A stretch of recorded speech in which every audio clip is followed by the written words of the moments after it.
Hello YNABers, my name is Jesse Meekum from YNAB. It stands for You Need a Budget. You do. A budget is very different than an account, and that's what I want to talk about today. Specifically, if you're wondering about savings accounts, how do you handle savings accounts? What are they for, right?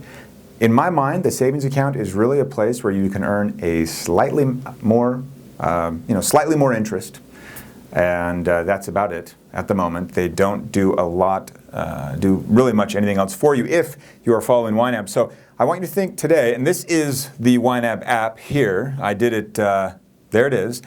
The location of your money. Just think about location. The physical, we'll call it physical. The physical location of your money is in that left sidebar where all of your accounts are. It may physically sit in a checking account, physically sit in a savings account, physically be in a credit card account, but it's physically somewhere. So that left side, location, right? The right side is the budget screen. So when you're looking at the budget, you're thinking about the money's occupation, right? What is the money doing? What is it for? What's its job?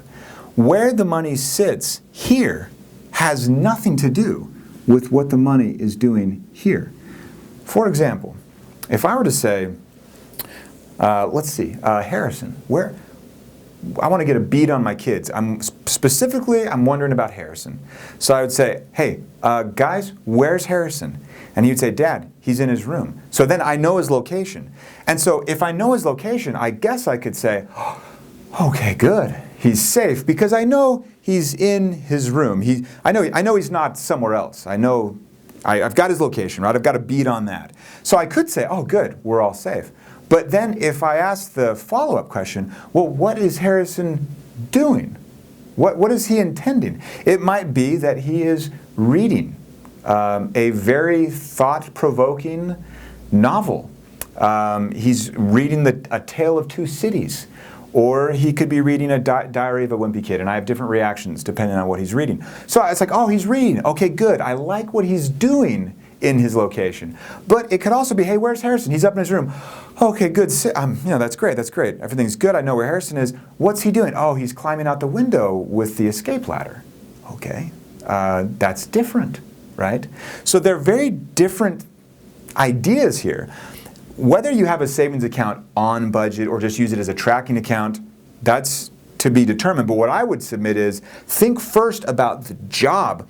What is Harrison doing? I care a lot about that. Where he's actually sitting, not nearly as much. So I know my money's in my checking account or my savings account or my second savings account or third savings account. Okay, that's all fine. Where it actually sits, there's a little bit of information there that's important, but what is that money going to do? That is important. Because again, he could be reading A Tale of Two Cities or plotting an escape or building a fire up in his room. I don't know these things, so the occupation is key. What will this money do as it sits in my savings account, checking account, other savings account, on a credit card, any number of places? This is the area of focus. What is the money going to do? That's why at the end of the day, as you start to follow YNAB, you start chipping away at the accounts and kind of closing things, not because having fewer accounts is easier, definitely, there's just less overhead, but beyond that, you just start to really not care about the location and you care more about the doing. So if I have a bunch of kids, which I do, in a house, I can say, okay, they're all in the house, that's great, but if I've got a 4-year-old downstairs with red paint, true story, that is important. So start thinking about more focus on the money's purpose and not being so worried about where the money is physically located. That's why we put savings accounts on budget, because we're basically saying, hey, it can be in a savings account or in your mattress, we don't care, but what will that money in the savings account do? And there's a whole other episode about having a very grobe kind of undefined savings account that ends up getting rated for things that should have been on the chopping block as far as priorities go. So that's it. Harrison's actually a good kid. Don't mean to pick on him. I will see you guys next week.